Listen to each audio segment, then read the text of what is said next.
মধ্যরাতের বিলাল ঘুম থেকে লাফ দিয়ে উঠা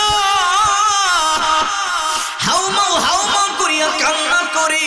বিলালের বিবি বলে, রে স্বামী আমার, হঠাৎ করে গভীর রাত্রে আপনি লাফ দিয়ে কেন কান্না করে?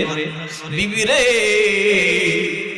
এই মাত্র রহমাতুল লিল আলামিনকে স্বপ্ন দেখেছি, আমার পয়গম্বর আমার মদিনায় ডাক দিছে, রে বিবি গাটুরিটা গুছাইয়া দাও, তাড়াতাড়ি আমি মদিনাতুল মুনাওয়ারার মধ্যে যাব। বিবি গাটুরি গুছাইয়া দিছি, কালো বিলাল গাটুরি লইয়া উটের কানে কানে বলে, উঠ রে, আজকে আমি মদিনাতুল মুনাওয়ারায় যাব, আমার রহমাতুল লিল আলামিন আমারে ডাক দিয়েছে। রে ও তাড়াতাড়ি তুই আমারে মদিনার মধ্যে পৌঁছায় দিবি। যে মদিনা শরীফের মধ্যে যাইতে 15 দিন সময় লাগতো, ওই মদিনাতুল মুনাওয়ারায় মাত্র 7 দিনে ওর তারে পৌঁছায় দিছে। মদিনাতুল মুনাওয়ারায় যাওয়ার পরে গোটা মদিনার মধ্যে হইচই পড়ে গেল। নবীজির মুয়াজ্জিন বিলাল মদিনাতুল মুনাওয়ারার মধ্যে আসছে, গোটা মদিনার মধ্যে হইচই পড়ে গেল।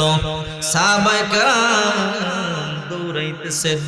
হযরত বিলাল রাদিয়াল্লাহু তাআলা আনহুকে আয়েশা বের করে বলে, ওগো বিলাল, নবীও নাই, আপনিও কেমনে চলে গেলেন? দীর্ঘ 2টা বছর আপনি মদিনাতুল মুনাওয়ারা ছাইরা কেমনে চলে গেলেন?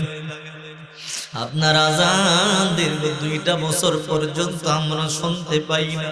বিলাল রে, আজকে আপনি আযান দেন, আমরা আপনার আযান প্রাণ ভরিয়ে শুনব। বিলাল বলে, না আমি আযান দিব না। বলে, কেন? বলে, আমি আর এই মিনারার মধ্যে উঠতে পারবো না। আমি যখন মিনারার মধ্যে দাঁড়াইয়া আযান দিতাম, রহমাতুল লিল আলামিন মিম্বরের মধ্যে বসে থাকতো। আজকে দয়াল নবী নাই। আমি যখন আশহাদু আন্না মুহাম্মাদার রাসূলুল্লাহ বলে বলে মিম্বরের দিকে তাকাবো, যখন আমি আমার রহমাতুল লিল আলামিনকে দেখতে পাইব না, তখন আমি আর সহ্য করতে পারবো না। সবাই বলল, বিলাল আপনি আযান দেন। দীর্ঘ 2টা বছর আপনার আযান শুনতে পাই না। নবীও 2 বছর হলে চলে গেল, আপনিও 2 বছর চলে গেলেন। বিলাল একটু আযান দেন। কয়, না না আমি আযান দিব না। সাহাবায়ে কেরাম বলে, তোমরা যাও গো, তাড়াতাড়ি হাসান হুসাইনকে নিয়ে আসো, কারণ হাসান হুসাইনের আবদার বিলাল না রাইখা পারবে না। সবাই গিয়া বলে, হাসান হুসাইন তাড়াতাড়ি যান, আপনার নানার প্রিয় সাহাবী বিলাল চলে আসছে। আমরা বিলালকে আযান দেওয়ার জন্য বললাম, বিলাল আযান দেয় না। হাসান হুসাইন দৌড়াইয়া চলে এলো নানার সাহাবী। দীর্ঘ 2টা বছর আপনার আযান শুনতে পাই না। ওগো নানার সাহাবী, আজকে একটু আযান দিয়া দেন, আপনার আযান আমরা শুনবো, কলিজা ঠান্ডা করব। বিলাল বলেন, না আমি আযান দিব না। আমি আযান দিলে সহ্য করতে পারবো না, কারণ আমার নবী নাই, আমার আযান কে শুনবে? সাহাবায়ে কেরাম ধরলো হযরত হাসান হুসাইন বিলালকে জাবরায়ে ধরিয়ে বলে, চাচা আপনি আযান দেন, আপনি আমাদের আবদার না রাইখা পারবেন না। আমার নানায় বললে কি আপনি না আযান দিয়ে পারতেন নি? কয়, না না, কয় আমরা তো আমার নানার নাতি, আমরা আপনার রিকোয়েস্ট করলাম আপনি আযান দেন। হযরত বিলাল আস্তে আস্তে মিনারের দিকে উঠে, গোটা মদিনাবাসী কান পাতিয়া আছে। আজকে বিলালের সমুদ্র কণ্ঠে আমরা আযান শুনবো। হযরত বিলাল মিনারার মধ্যে উঠা কানের মধ্যে হাত দিয়া আল্লাহু আকবার বলিয়া বলিয়া আযান দেয়। যখনই আশহাদু আন্না মুহাম্মাদুর রাসূলুল্লাহ বলিয়া আল্লাহ নবীর মিম্বরের দিকে তাকাইছে, যখন দেখে নবীজি মিম্বরের মধ্যে নাই, বিলাল ঠাস করে অজ্ঞান হয়ে জমিনের মধ্যে পড়িয়া যায়। আরে রহমাতুল লিল আলামিন নাই, আমি কার জন্য আযান দিব? সাহাবায়ে কেরাম দেখো বিলাল অজ্ঞান হয়ে পড়ে গেছে, মাথার মধ্যে পানি ডালে, মুখের মধ্যে পানি দেয়, মুখে পানি দেয়। বিলালের যখন জ্ঞান ফিরল, বিলাল আপনি হঠাৎ করে কেন অজ্ঞান হয়ে গেলেন? ও সাহাবীরা, আমি কি আপনাদেরকে বলি নাই আমি যখন আযান দিব আমার নবীকে মিম্বরে না দেখলে আমি সইতে পারবো না। আমি যখন আশহাদু আন্না মুহাম্মাদুর রাসূলুল্লাহ বলে বলে যখন টেরা চোখে আমি নবীর মিম্বরের দিকে তাকাইলাম, দেখি আমার দয়াল নবী নাই, আর আমি কলিজা মানাইতে পারলাম না, তাই আমি জমিনের মধ্যে পড়ে গেলাম। এদেরকেই বলে আশিকে রাসূল, কথা বলেন ঠিক কি না? মুহাম্মদ আরবি হায়ওয়া নবী রাস্তে পিছুয়া, आलम हुआ उसकी पैदाइश से उजाला, आलम हुआ उसकी पैदाइश से उजाला, शाफिए मुशफ़्फ़ा नाम मुहम्मद व हमाद, ए तो आतरो सुन्ना हो तो जिंदगी बर्बाद, ए तो आतरो सुन्ना हो तो जिंदगी। মদিনা শরীফের মধ্যে যাওয়ার পরে দিন দিন কাফেররা মুসলমান হওয়া শুরু করে দিল, মুনাফিকরা মুসলমান হওয়া শুরু করে দিল, মুশরিকরা মুসলমান হওয়া শুরু করে দিল। এখন মুসলমানদের সংখ্যা অনেক। সাহাবায়ে কেরাম এসে আল্লাহর পয়গম্বরকে বলে, ইয়া রাসূলুল্লাহ, এখন মুসলমান কমতি নয়, মুসলমানদের সংখ্যা অনেক। ওগো নবীজি, এখন সুন্দর কণ্ঠওয়ালা মুসলমান আছে, দেখতে বড় সুন্দর মুসলমান আছে, শিক্ষিত মুসলমান আছে। নবীজি গো, বেলালকে মুয়াজ্জিন থেকে পরিবর্তন করলে বলা হয়। ওগো নবীজি, বিলাল আশহাদু বলতে পারে না, আশহাদু বলে। বিলালের জিহ্বা শক্ত হয়ে গেছে। ওগো নবীজি, বিলালকে মুয়াজ্জিন থেকে পরিবর্তন করলে বলা হয়। আল্লাহর পয়গম্বর প্রথম কোনো কথাই বললেন না। যখন প্রতিদিন সাহাবায়ে কেরাম একই কথা বলে, নবীজি বিলালকে মুয়াজ্জিন থেকে পরিবর্তন করলে বলা হয়। এখন মুসলমানদের সংখ্যা কম নয়, অনেক সুন্দর সুন্দর মুয়াজ্জিন আছে, চমৎকার কণ্ঠে আযান দিতে পারে। সাহাবায়ে কেরাম যখন বারবার একই কথা বললেন, আল্লাহর পয়গম্বর বললেন, ঠিক আছে, আজকে ইশার পরে সিদ্ধান্ত গ্রহণ করা হবে। ইশারের নামাজ আদায় করা হলো। আল্লাহর পয়গম্বর সাহাবায়ে কেরামদেরকে ডাকলেন, ও সাহাবীরা, তোমরা কারা নতুন, কাকে নতুন মুয়াজ্জিন নিযুক্ত করতে চাও? সবাই প্রস্তাব দিল, অমুককে নতুন মুয়াজ্জিন নিযুক্ত করলে ভালো হয়। আল্লাহর নবী নতুন মুয়াজ্জিনকে বলল, তুমি আজকে ফজরের আযান দিবা। আর বিলালকে বলল, রে বিলাল, তুমি আর আযান দিবা না, আজকে থেকে তুমি মুয়াজ্জিন নাই, নতুন মুয়াজ্জিন আযান দিবে। এই কথা শুনতে দেরি, বিলালের মাথার মধ্যে আসমানটা ভাঙিয়া বলল, না, আল্লাহর পয়গম্বর, আপনি আমার উপর অসন্তুষ্ট হয়েন না।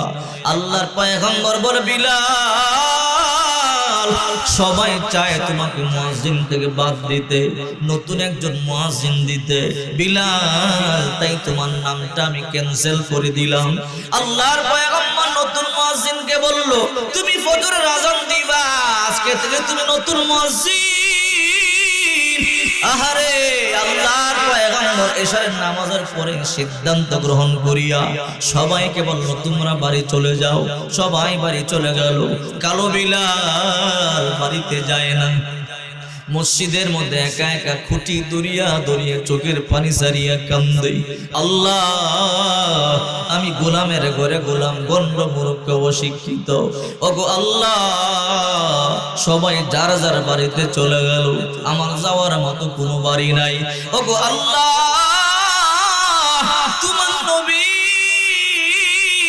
আমার নামটা মসজিদের খাতা থেকে কেটে দিয়েছে, এতে আমার কোনো দুঃখ নাই, আফসোস নাই।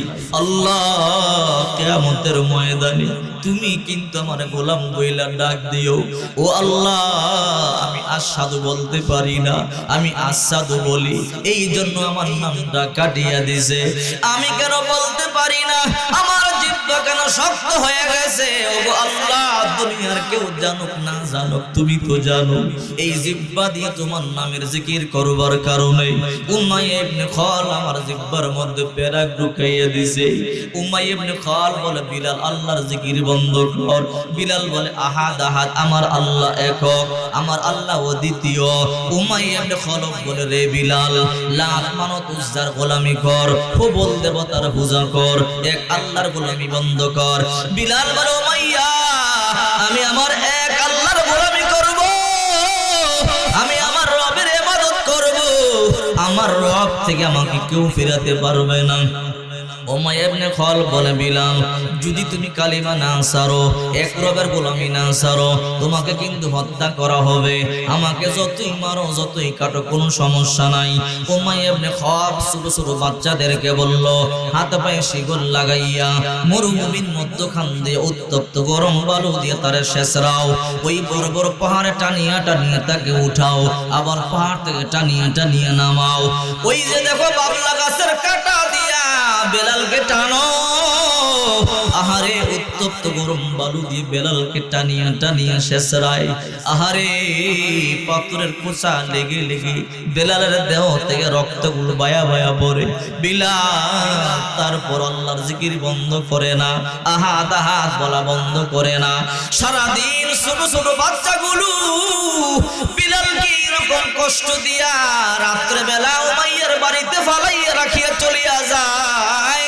উমাইয়া ইবনে খালব রাত্রে বেলা তার বন্ধু বান্ধবদেরকে নিয়া বেলালের হাত পা গুলো বাইদা বলে, বিলাল সারাদিন বাচ্চাদেরকে দিয়ে তোমারে কষ্ট দিলাম রে বিলাল, এখনো সময় আছে, কালিমা ছাড়ো। বিলাল বলে, মরতে পারি কিন্তু কালিমা ছাড়তে পারি না। উমাইয়া ইবনে খালব তার বন্ধু বান্ধবদেরকে নিয়ে হাত পা বাঁধিয়া শিকল দিয়া বেলালকে নির্যাতন করে রক্তাক্ত করে। আহারে তারপর বিলাল কালিমা ছাড়ে না, আহাদ আহাদ বলা বন্ধ করে না। উমাইয়া ইবনে খালব বলে, বিলাল এখনো সময় আছে, কালিমা ছাড়ো, আহাদ আহাদ বলা বন্ধ করো, এক আল্লাহ বলা বন্ধ করো। বিলাল বলে, যতই মানো যতই কাটো আমি বন্ধ করব না। উমাইয়া ইবনে খালব তার বন্ধু বান্ধবদেরকে নিয়া বিলালের হাত পা গুলো শিকল দিয়ে বাইদা বিলালের জিহ্বাটা টান দিয়া বাইর করিয়া জিহ্বার মধ্যে একটা পেরাক ঢুকিয়ে দিছে। আহারে বিলালের জিহ্বা এখন আর ভিতরে নিতে পারে না, টপ টপ করিয়া রক্তগুলো বয়া বয়া পড়ে বিলাল কথা বলতে পারে না। জিহ্বা নাড়াইয়া নাড়াইয়া বুঝায়, উমাইয়া এই জিহ্বা দিয়ে আমি আমার মালিকের জিকির করি বলে এই জিহ্বা তুমি আটকাইয়া দিছো। রে উমাইয়া শুনিয়া নাও, আমার কলিজা বন্ধ করতে পারবো না। আমার জিহ্বা যদিও বন্ধ করেছো, আল্লাহর কসম করে বলি আমার কলিজা দিয়ে আমি আমার মাওলার জিকির করব। আল্লাহু আকবার বলে বিলাল চোখের পানিগুলো সারিয়া কান্না করে বলে, আল্লাহ আমি আশহাদু কেন বলতে পারি না? তুমি ভালো করে জানো আমার জিহ্বার মধ্যে পেরাক ঢুকাইয়া দিছে। আল্লাহ আমার জিহ্বা শক্ত হয়ে গেল, এই জন্য তোমার নবী মুয়াজ্জিন থেকে আমার বাদ দিয়ে দিল। আল্লাহ আমার কিন্তু তুমি তোমার গোলামি থেকে নাম কাটিয়ে দিও না। বিলাল সারা রাত মদিনার মসজিদের পিলার দরিয়া দরিয়া চোখের পানিগুলো সারিয়া সারিয়া কান্না করেছে। ফজরের সময় হয়ে গেল, নতুন মুয়াজ্জিন হাঁটি হাঁটি পা পা করিয়া মসজিদের মধ্যে ঢুকতেছে। যখন দরজা খুলিয়া ভিতরে ঢুকে বেলাল দেখিয়া হাউমা করিয়া কান্না শুরু করে দিল। আহারে এখন নতুন মুয়াজ্জিন আযান দিবি, আমি বিলাল এই মিনারায় দাঁড়াইয়া যখন আযান দিতাম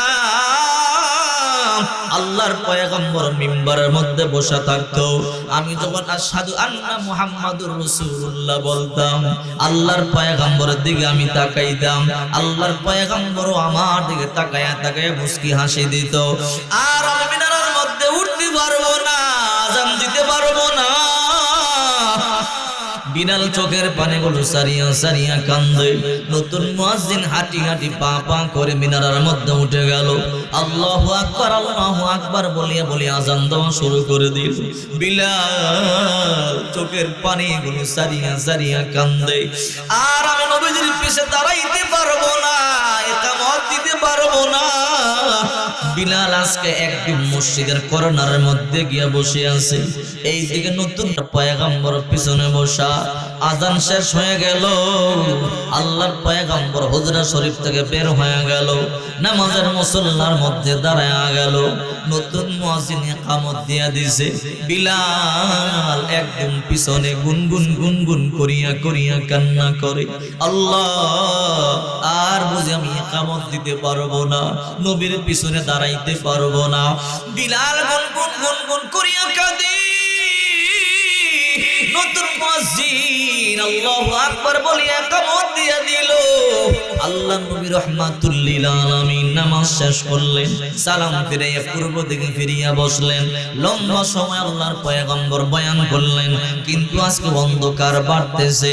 প্রতিদিন বয়ান করবার পরে সূর্য উঠে, ইশরাকের নামাজ পড়ে আল্লাহর পয়গম্বর সাহাবায়ে কেরাম বাড়িতে যায়, কিন্তু আজকে এখনো সূর্য উঠে না, অন্ধকার। আল্লাহ নবী আবার দ্বিতীয়বার বয়ান শুরু করলেন। দ্বিতীয়বার বয়ান করলো লম্বা সময়, কিন্তু পূর্ব দিগন্তে সূর্য উঠে না, অন্ধকার আরো বাড়ে। আল্লাহর পয়গম্বর লম্বা সময় বয়ান করবার পরে টেনশনে পড়ে গেলেন, কিরে প্রতিদিন একবার বয়ান করলেই পূর্ব দিগন্তে সূর্য উঠে যায়, আজকে দুইবার বয়ান করলাম পূর্ব দিকে সূর্য উঠে না। আল্লাহর পয়গম্বর তৃতীয়বার বয়ান শুরু করে দিল। আল্লাহ নবী তৃতীয়বার লম্বা সময় বয়ান করলেন, অন্ধকার আরো বাড়ে, কিন্তু সূর্য ওঠে না। আল্লাহর পয়গম্বরের চেহারা মুবারক লাল হয়ে গেছে। আল্লাহর নবীর চোখ বয়া বয়া পানিগুলো পড়তেছে। কিরে প্রতিদিন একবার বয়ান করলেই সূর্য উঠে যায়, ইশরাকের নামাজ পড়িয়ে বাড়িতে যাই, আজকে তিনবার বয়ান করলাম সূর্য উঠে না, কারণটা কি? আল্লাহ তাআলা কিয়ামত সংঘটিত করে ফেলবেন নাকি? আল্লাহর পয়গম্বর চোখের পানিগুলো সারিয়া কান্না শুরু করে দিল। হঠাৎ করে জিবরাইল চলে এলো, আসসালাতু ওয়াসসালামু আলাইকা ইয়া রাসূলুল্লাহ, আসসালাতু ওয়াসসালামু আলাইকা ইয়া হাবিবাল্লাহ। ওগো নবীজি চোখের পানিগুলো সারিয়া কেন কান্না করেন? ও জিবরাইল, কান্না করব না কি করব? প্রতিদিন একবার বয়ান করলে পূর্ব দিকে সূর্য উঠে যায়, আজকে তিনবার বয়ান করলাম সূর্য উঠে না, অন্ধকার আরো বাড়ে। আল্লাহ তাআলা কি আমাকে রাইখাই দুনিয়াতে কিয়ামত ঘটায়া দিবে? জিবরাইল বলে, না গো নবী না, আল্লাহ তাআলা কিয়ামত ঘটাবেন না। তাহলে সূর্য কেন উঠে না? বলে, নবীজি গো আজকে কি আপনার মসজিদের মধ্যে আজান হয় নাই? বলে, হ্যাঁ আজান তো হইছে। নতুন মুয়াজ্জিন আজান দিছে, সুন্দর কণ্ঠওয়ালা শিক্ষিত মুয়াজ্জিন। আপনার কালো বিড়াল কি আজান দেয় নাই? বলে, না না, কালো বিড়াল আজান দেয় নাই। জিবরাইল বলে, নবীজি আপনি কি মনে করেছেন আজানের আওয়াজ কি শুধু দুনিয়াতেই থাকে? না না, সাত আসমান বেদ করিয়া, সিদরাতুল মুনতাহা বেদ করিয়া, লা জামান লা মাকান বেদ করিয়া, ৭০,০০০ নূরের পর্দা বেদ করিয়া আজানের শব্দটা আরশ আজিমের মধ্যে গিয়া ধাক্কা লাগায়। ওগো নবীজি, আল্লাহ আমাকে জিজ্ঞাসা করেছি, হে জিবরাইল আমার বন্ধুরে গিয়া বল আজকে কি আজান হয় নাই? হ্যাঁ আজান হইছে। আপনার কালো বিড়াল আজান দেয় নাই? বলে না। ওগো নবীজি, যতক্ষণ পর্যন্ত আপনার কালো বিড়াল আজান না দিবে কিয়ামত হয়ে যাবে, তবু পূর্ব দিগন্তে সূর্যের দেখা মিলবে না। আল্লাহু আকবার বলে। ওগো নবীজি, যদি আপনি পূর্ব দিগন্তে সূর্যের দেখা দেখতে চান, আপনার কালো বিড়ালকে দিয়ে আজান দেওয়ার। আল্লাহু আকবার বলেন। ইমামুল আউয়ালিন ওয়াল আখিরিন বহর সাদকা রাহমাতাল লিল আলামিন, শুধু জুদাস রাহমাতাল লিল আলামিন, মসজিদে ঔষধ হামারো এ জমিন। আল্লাহর পয়গম্বর ইন্তেকালের পরে বিলাল আর মদিনার মধ্যেই থাকবে না। মন খারাপ হয়ে গেল, যেই মদিনার মধ্যে পয়গম্বর নাই ওই মদিনার মধ্যে আমি আর থাকবো না। কারণ আমি যখন মিনারের মধ্যে দাঁড়াইয়া দাঁড়াইয়া আজান দিতাম, আল্লাহর পয়গম্বর মিম্বারের মধ্যে বসে থাকতো, আমি আল্লাহর পয়গম্বরের দিকে মিটি মিটি চোখে তাকাইতাম, আল্লাহর পয়গম্বর আমার দিকে তাকাইয়া তাকাইয়া মুস্কি হাসি দিত। আমি আর আজান দিব না, এই মদিনার মধ্যে আমি আর থাকবো না। বিলাল গাটুরি গুছাইয়া মদিনা থেকে বাহির হয়ে যাবে রওনা করলেন। আবু বকর দৌড়াইয়া গিয়া বলে, বিলাল এই মদিনা সারিয়া কেন চলে যাবে? রে আবু বকর ভাই, এই মদিনার মধ্যে আমার পয়গম্বর নাই, এই মদিনার মধ্যে আমি থাকতে পারবো না। কারণ যেই মদিনার মধ্যে আমার পয়গম্বর নাই ওই মদিনার মধ্যে আমি থাকতে পারবো না। হযরত ওমর রাদিয়াল্লাহু তাআলা আনহু দৌড়াইয়া গিয়া বলে, বিলাল আয় আয় আয়, মদিনা সাইরা যাইস না। বিলাল বলে, রে ওমর ভাই আমার সারিয়া দাও, যে মদিনার মধ্যে আল্লাহর পয়গম্বর নাই ওই মদিনার মধ্যে আমি কেমনে থাকবো? বিলাল গাটুরি পরিয়া মদিনা সারিয়া শাম দেশে চলে গেল। একদিন নয়, 2 দিন নয়, 2টা বছর পর্যন্ত মদিনা সারিয়া চলে গেল। এই মদিনার মধ্যে আর বিলাল আজান দেয় না। 2 বছর পরে হঠাৎ করে গভীর রাত স্বপ্ন যুগে দেখে আল্লাহর পয়গম্বর চলে আসছে। আল্লাহু আকবার বলে। আল্লাহর পয়গম্বর বলে, বিলাল রে তুই কতটা নিষ্ঠুর হয়ে গেলি। 2টা বছর হয় আমি পয়গম্বর মদিনার মধ্যে একা একা আছি। রে বিলাল 2টা বছর তোর আজান আমি শুনতে পাই না, কেমনে এতটা নিষ্ঠুর হইলি? আমার মদিনায় রাইখা কেমনে শাম দেশে চলে গেলি? আমি পয়গম্বরের কথা কি তোর একটু মনে পড়ে না? বিলাল আমি নবী তোরে না সাইরা খাই নাই, আমি যেখানে যাইতাম আগে আগে তোরে আমি পাঠাইতাম। আজকে আমি নবীর রাইখা এই মদিনা সাইরা কেমনে তুই শাম দেশের মধ্যে চলে গেলি?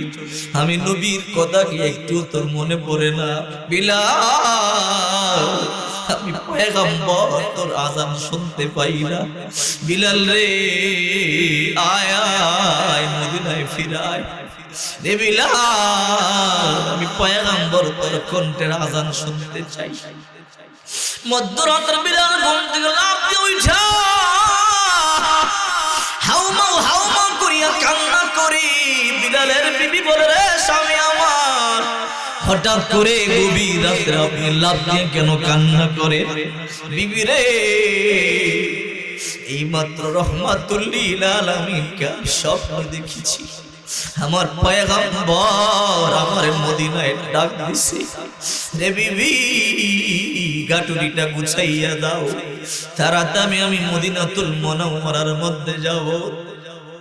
বিবি গাটুরি গুছাইয়া দিছি। কালো বিলাল গাটুরি লইয়া ওটের কানে কানে বলে, ওট রে আজকে আমি মদিনাতুল মুনাওয়ারায় যাব। আমার রহমাতুল লিল আলামিন আমারে ডাক দিয়েছে। রে ও তাড়াতাড়ি তুই আমারে মদিনার মধ্যে পৌঁছায় দিবি। যে মদিনা শরীফের মধ্যে যাইতে 15 দিন সময় লাগতো, ওই মদিনাতুল মুনাওয়ারায় মাত্র 7 দিনে ওট তারে পৌঁছায় দিছে। মদিনাতুল মুনাওয়ারায় যাওয়ার পরে গোটা মদিনার মধ্যে হইচই পড়ে গেল। নবীজির মুয়াজ্জিন বিলাল মদিনাতুল মুনাওয়ারার মধ্যে আসছে। গোটা মদিনার মধ্যে হইচই পড়ে গেল। সাহাবায়ে কেরাম দৌড়াইতেছেন। হযরত বিলাল রাদিয়াল্লাহু তাআলা আনহুকে আয়েশা বের করে বলে, ওগো বিলাল নবীও নাই, আপনিও কেমনে চলে গেলেন? দীর্ঘ 2টা বছর আপনি মদিনাতুল মুনাওয়ারা সাইরা কেমনে চলে গেলেন? আপনার আজান দীর্ঘ 2টা বছর পর্যন্ত আমরা শুনতে পাই না। বিলাল রে আজকে আপনি আজান দেন, আমরা আপনার আজান প্রাণ ভরিয়ে শুনব। বিলাল বলে, না আমি আজান দিব না। বলে, কেন? বলে আমি আর এই মিনারার মধ্যে উঠতে পারবো না। আমি যখন মিনারার মধ্যে দাঁড়াইয়া আযান দিতাম, রাহমাতুল লিল আলামিন মিম্বরের মধ্যে বসে থাকতো। আজকে দয়াল নবী নাই, আমি যখন আশহাদু আন্না মুহাম্মাদার রাসূলুল্লাহ বলে বলে মিম্বরের দিকে তাকাবো, যখন আমি আমার রাহমাতুল লিল আলামিনকে দেখতে পাইবো না, তখন আমি আর সহ্য করতে পারবো না। সবাই বলল, বিলাল আপনি আযান দিন। দীর্ঘ 2টা বছর আপনার আযান শুনতে পাই না। নবীও 2 বছর হলে চলে গেল, আপনিও 2 বছর চলে গেলেন। বিলাল